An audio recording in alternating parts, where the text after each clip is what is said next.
Hey everyone, and welcome to Leader of the Band, People We Admire. For those of you who don't know, about 2 months ago, I sent out an email and asked our national database of 10,000 band directors for a list of directors that they admired.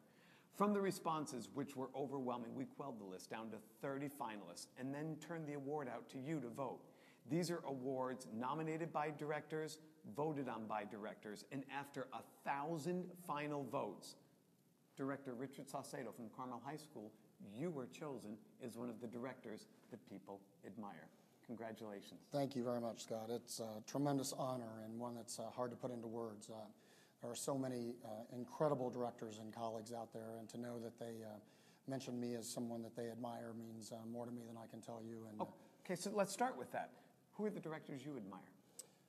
Well, I'd have to start with my folks back home that work in my own program. Yeah.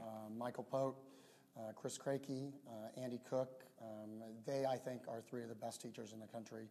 And they're pretty good pranksters, too. They are very good pranksters. Don't give them any more ideas. How long have you guys been together? As a team of four? We've been together probably at least 20 plus years, and it's amazing that we still actually kind of get along. So it truly is team teaching. It really is, and if I'm getting credit for an award like this or receiving an award like this, a lot of it is because of those three, because the work that they've done at Carmel has made me look good, that's for sure. Okay, so people are obviously admire you, and they would listen to your sage advice. Certainly not mine. I didn't get any votes, but what advice would you give someone who's looking and says, I want my band to sound like Carmel. I want to be like that program?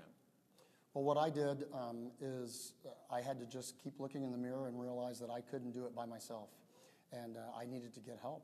And so whenever I had questions about things or didn't know what I was doing, I went to find someone who did. And the nice thing about our activity and this whole band thing is that there are so many people out there that are willing to help. Absolutely. All you have to do is ask. And what I've found is the more famous a person is in our world, the more willing they are to help. And that's the neat thing about the band world. Okay, so assuming they can't make it to a Midwest clinic and they can't go to a session, I know you have some resources out there and that you've been working with the folks at Dynamic Music and David Starnes and tell us a little bit about those resources, and maybe tell us about another resource that you use that maybe we wouldn't know about, a method book perhaps, or give them some tools that they can get in their hands that they can work with. Well, I really encourage them to check out the DVDs that we're putting together through Jeff Young's Dynamic Marching Company. And they're first class, folks. You've got to check them out. For example, the one I just finished is called The First 20 Minutes, and it's basically for young band directors to learn about how to really use the first 20 minutes, not just to warm your band up, but to improve your band on a daily basis.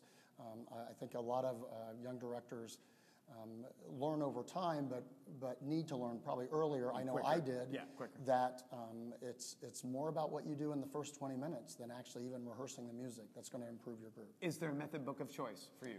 Mine is Essential Musicianship. Through Hal Leonard, and that's easy for me to say because I'm a Hal Leonard composer. Boy, did I set that T-ball up for him to hit. But our kids know it as the Orange Book, and we do it every day. It's like the Bible for us. It's long tones. It's one of the true ensemble books that's out there, and it has made us more aware of how we sound every day, and I highly recommend it. It's called Essential Musicianship, and it's by Eddie Green and Company at University of Houston. Boy, their band was good yesterday. Yeah, they were pretty good. Wow. So that's a great book to start with. Okay, so last question.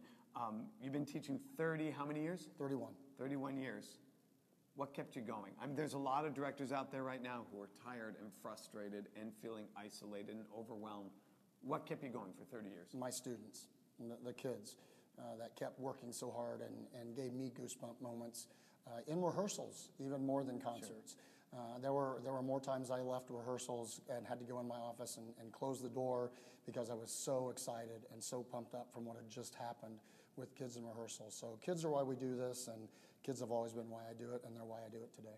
Well, congratulations on the award. Certainly, thank you so much. I've known you for almost a decade now. It's been a long time. And he got one of my votes, I'm not going to lie, and we're super proud of you, and we're thank you so much, thankful for your service to the profession and wish you all the best. I appreciate it. And Chris and Andy and Mike, let's pull one over on him. I think he's due. Take care, everyone. Bye-bye.